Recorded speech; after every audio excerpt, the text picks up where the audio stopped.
In this video, we're going to see if we can make crossovers into something creative. In the past, I've never been the biggest fan of crossovers. One reason is that they always strike me as a really inefficient and tiring way to play something that you could play just as well with a more efficient sticking that doesn't require a crossover. But lately, I've been discovering some crossovers that I really like, that feel really good to play, and that actually seem necessary. For me, this has been mostly exploring in a traditional jazz context and really only between the toms. But you're going to be able to export what we do today to whatever genre you play. The more important reason that I've never been the biggest fan of crossovers is because what I'm interested in and what I teach is improvisation and creativity. And crossovers are the quintessential lick. And what I mean by that is we tend to learn them note for note, and we lock them in an airtight container, and they never change from what we learned. So we might be out there playing all this great stuff, improvising with all this cool vocabulary, and then we go, I'm gonna go play that crossover lick. And then we go there and we unpack it from its little box, and we play it exactly how we've always played it, perfectly uncreative, with no creative variation possible, and then we go back into all the great stuff. Right? It is the quintessential, uncreative, memorized lick. Which is why our goal today is to see if we can turn it into actual improvisation vocabulary. And I think we can. What we're going to do in this video is apply my stutter and extend approach to my favorite crossover. Let's do it. So first I'm going to really quick show you what the pattern is. And then we're going to take 3 steps to actually make this improvisationally useful, creative. The first step, we're going to apply my stutter and extend approach, which is going to allow us to create a melodic variation with the pattern. The second step, we're going to add dynamics. The third step, we're going to add space. So let's get started. Here is the pattern. What's beautiful about this pattern is you can use it in straight time, in 16th notes, or in triplets, as we're going to see. And that's how I tend to use it in triplets more, actually. But here is the pattern.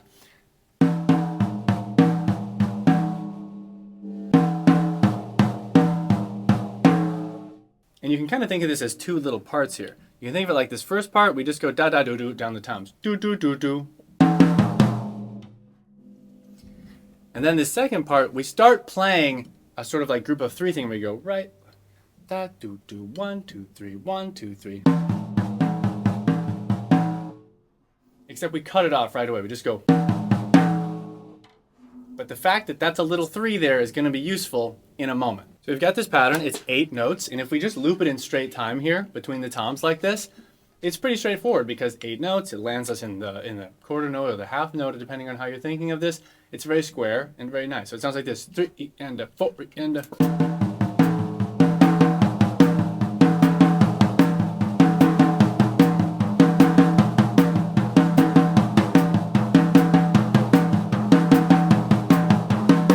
So the fact that it's square makes it easy to learn and repeat, but it's also the main reason that this isn't useful creatively. Because it's such a boxy square pattern, 8 notes, it's kind of like a quarter note, a half note, like I said. So if I play this over and over again, it gets boring almost immediately. Let's try it in triplets real quick. Same exact pattern, but it's in triplets. Now, it's not going to line up with the bar. So if we see how this is going to line up, this is basically we're going to have 3 of these patterns in 2 bars. So we have this very large, you could think of it like 3/2, but essentially we're going to feel it go over the bar line and come back. So listen to this. I'll put a metronome on. We're at 126, 2, 3,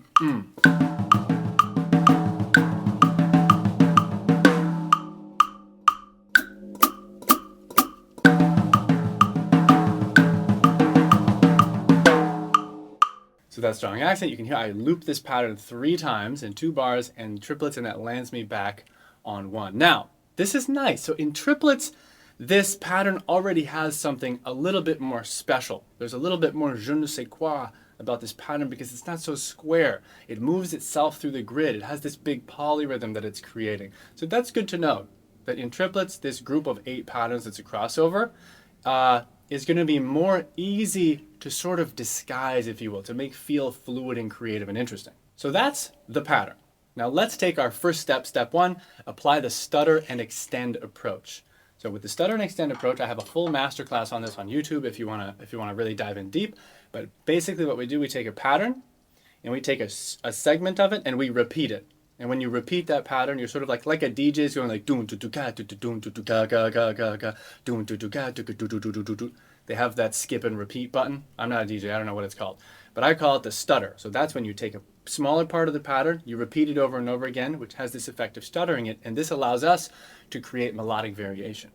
Likewise, you can take another part of the pattern that's sort of smooth, like a lot of times this is the negative space, and you can extend it. So you go, like paradiddle is a perfect example. Paradiddle, paradiddle, diddle, diddle, diddle. You extend the diddle into the distance, and it gives you a bunch of negative space. So what we're going to do with this pattern is figure out how we can stutter or extend parts of it so that we can create melodic variations, so that we're not stuck with these big eight note, boring, chunky blocks like that. So the first place we can target to extend is these high toms, right? We go do do do do ga do do ba ba ba. We have these 3 toms. We have singles on the toms. We could freeze on those singles and just extend them. Let's see how that feels. So that's right here. We're freezing on those, and we're just saying, okay, freeze and keep playing those. I'm in straight time. Here we go. 1 and a 2 and a 3 and a 4 and a...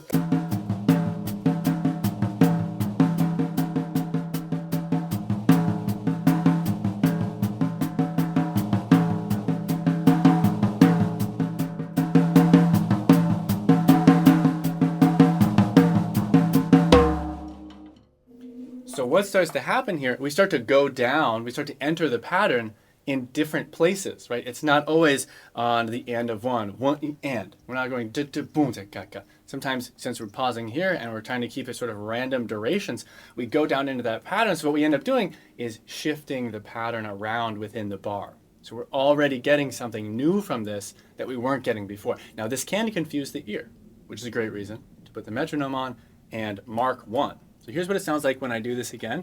I'll mark 1.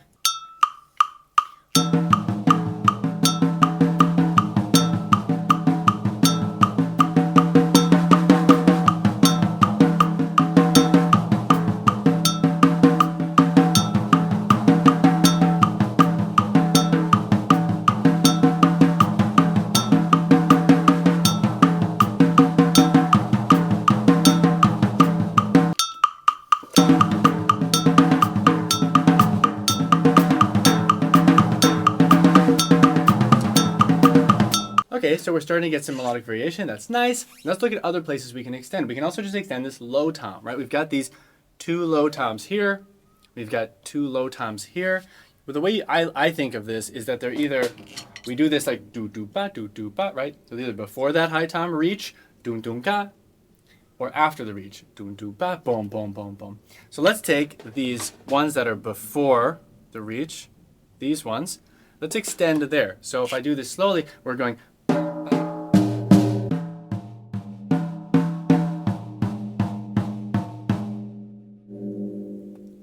And then when we want to leave that extension, we carry on with the pattern. Da, boo, do, ba, da. And we're back.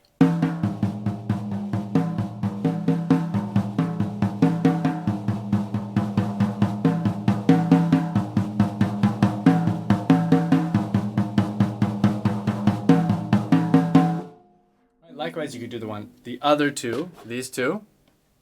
And it would sound like this.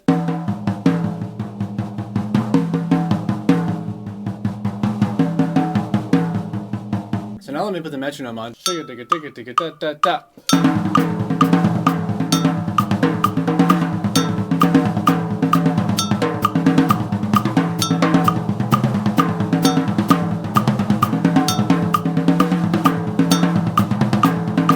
If you extend both of them, you end up doing da da do do do do do do do do do da, and then you throw that one reach, like run crossover, da, and then you're back to extending.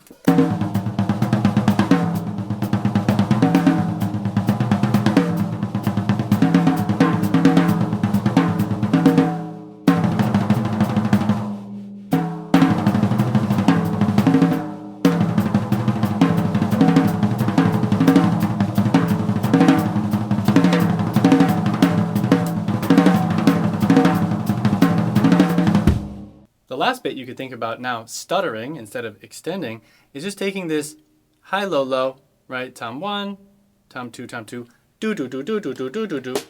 and stuttering that. So you're going da da do do ba ba do ba da da do do da do do ga do do da. It's the crossover part basically. You go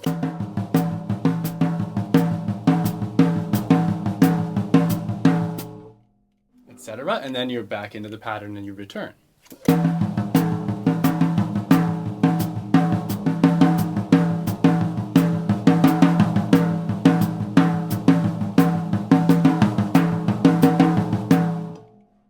And this has the same effect that we had earlier, where now you're going to be moving up, you're resetting the pattern in different places because you're stuttering it at different lengths.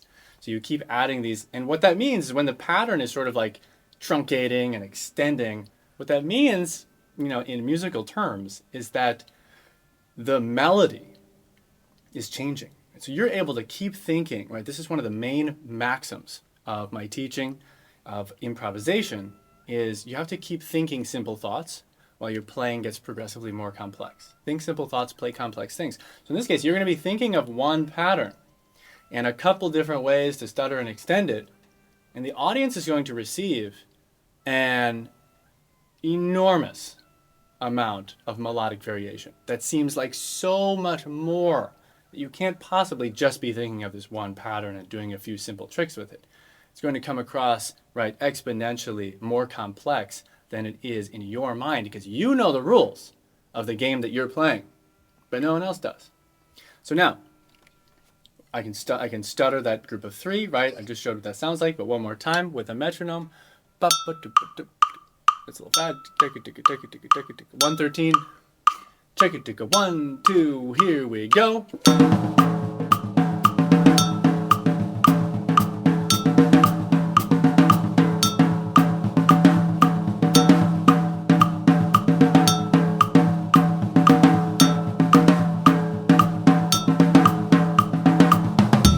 Love the sound of that. There's actually one more stutter we could do if we wanted to.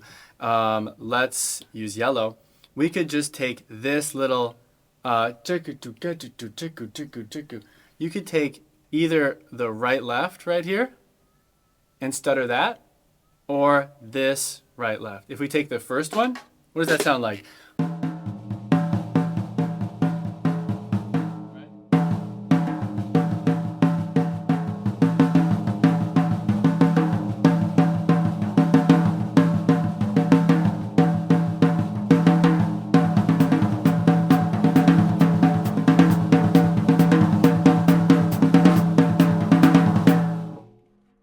Second one is so you right, left, right. Da da do do da do do da do. It's just this boom, boom, boom, going full primal on them.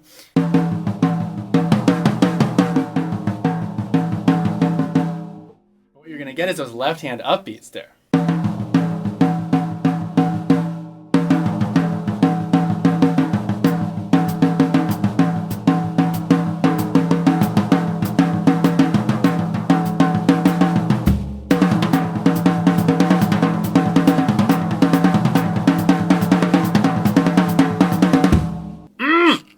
That's sick.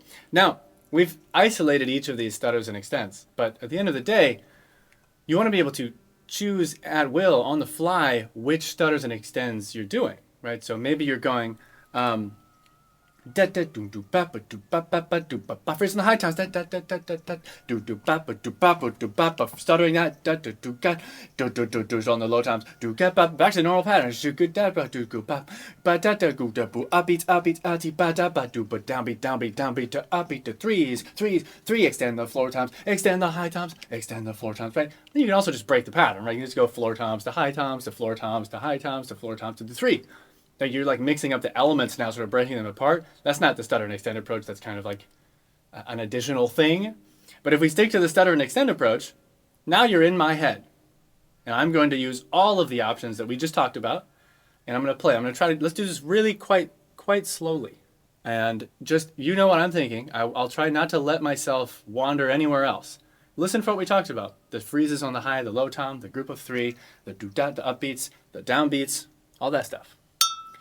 Check it, check it, 1, 2, here we go.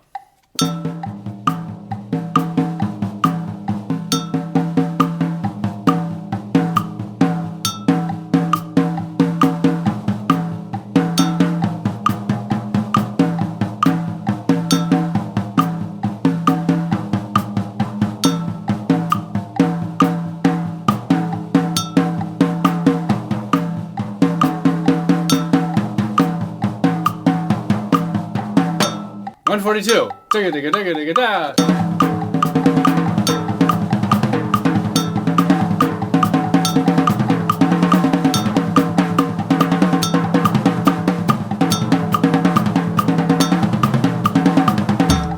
Now, let's remember, this works in triplets, right? So I'm not going to dwell on this too much because you can do all the same work in triplets.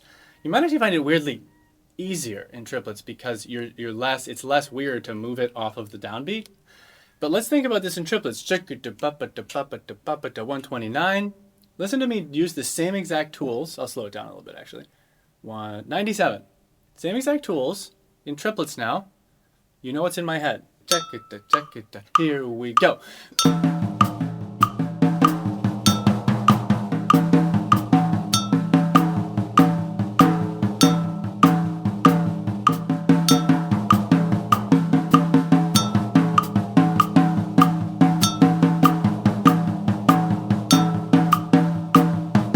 Check it.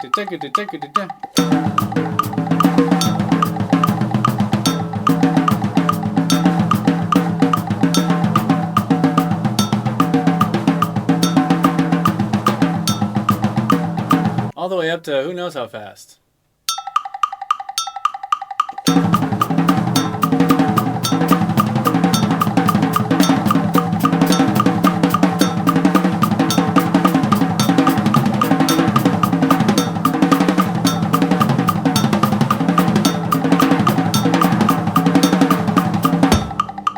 It's 220. Feels super good, but it's also creative. So fun. Now let's go ahead and jump into step 2, dynamics. I was actually already kind of doing this, and this is going to be a very brief step. Essentially, there are a lot of ways to think about dynamics, right? We could think about like accents and ghost notes. But all I want to bring into the picture here is this overall dynamic change, right? So the whole master fader is going up and down, which you heard me start to do a little bit there. It comes out naturally when I'm playing at higher tempos with this stuff. But what I want you to think about, the concept to have in mind, the visualization, if you will, is to think about breathing. Right? Make your fill breathe, right? So you're with no breath, all even dynamics, right? We have this. We'll go back to straight time, 3, igen, 4, igen.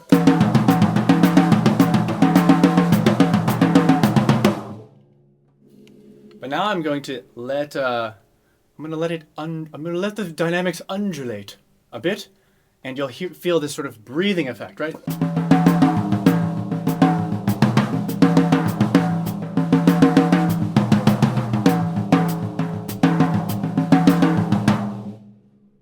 Especially when you're extending one of the rolls.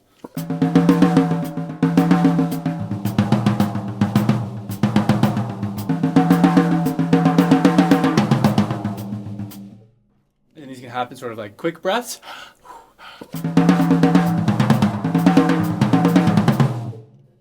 Or slow.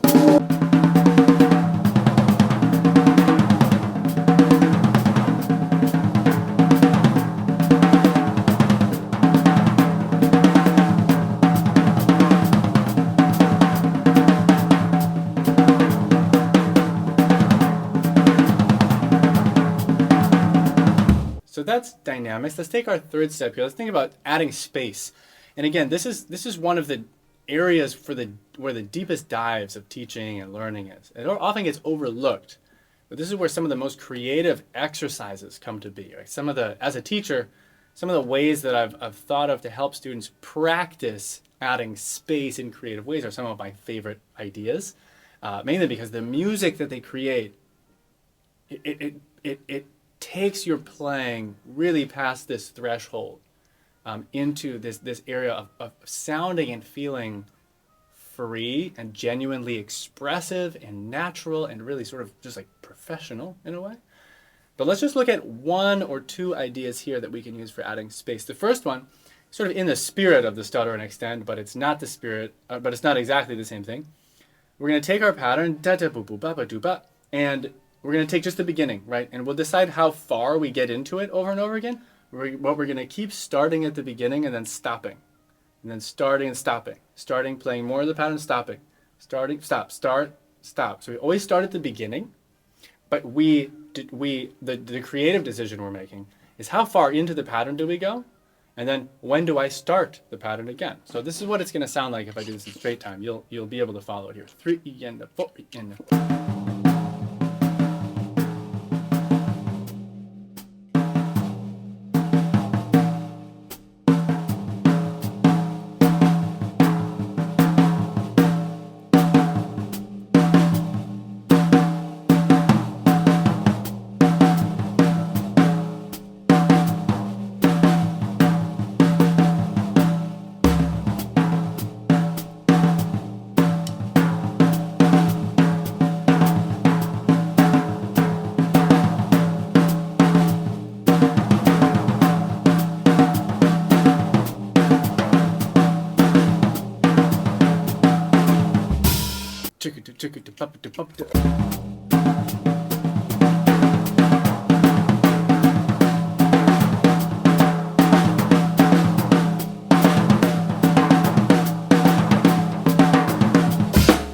Right, it just really enters different creative territory with this step. Now, let's bring these all together. Right, so we have the stutter and extend approach. We're stuttering the pattern and moving it around. We have adding that breath to it dynamically. And now we have starting and stopping the pattern. So I'm going to play a little bit now. We'll do straight time first. We'll do triplets after. And this stuff really is cool, really fast, but it's also impossible to necessarily follow all the ideas we're talking about. So I'm going to slow down because I'm really most interested in you seeing this as very, very accessible and possible, right? No matter who you are watching this, you can do these stutters and extensions. And I want you to be in the passenger seat in my mind as I do this. So here we are in straight time. Let's go. That's 97. 1, 2, here we go.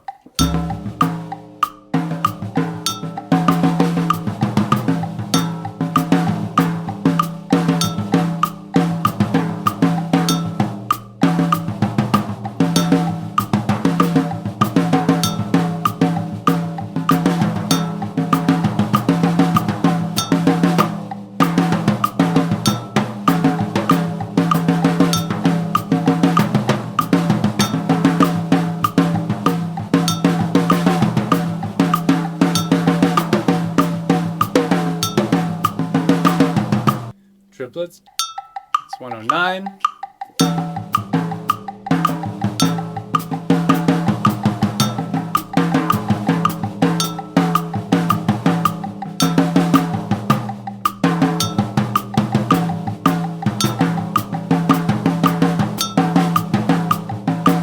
Now the beautiful thing about this is that this isn't just like, we built this subset of vocabulary, we can improvise within it, but we don't have to lock ourselves within that subset. The goal is to mix this with all of the other stuff that you can play. So if you have your comfort zone improvisation vocabulary, stuff that you can just do easily and confidently, now what you practice doing is moving between this new subset of crossover-based stuff and all the other stuff you can do. So this brings us all the way back to sort of where we started, which is where I discovered the utility of these ideas. Because again, I hadn't really been into crossovers. I thought, I don't know. But this is the exact context. Right? If I play in triplets in sort of a jazz context, where you'll see me using exactly this material, but what I'm going to do is just break down all the boundaries right now and say, okay, I'm going to use all my triplet vocabulary, whatever I want. I'm going to improvise in a sort of traditional jazz style, right? That's the constraints that I'll set. But other than that, I'm going to allow myself to use whatever. So keep an eye out for whenever I do a sort of crossover thing. It's basically this vocabulary that we've just learned in this video. So here's it in real life, mixed with stuff that I've been working on myself.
that, folks, is how you make a crossover creative with the stutter and extend approach.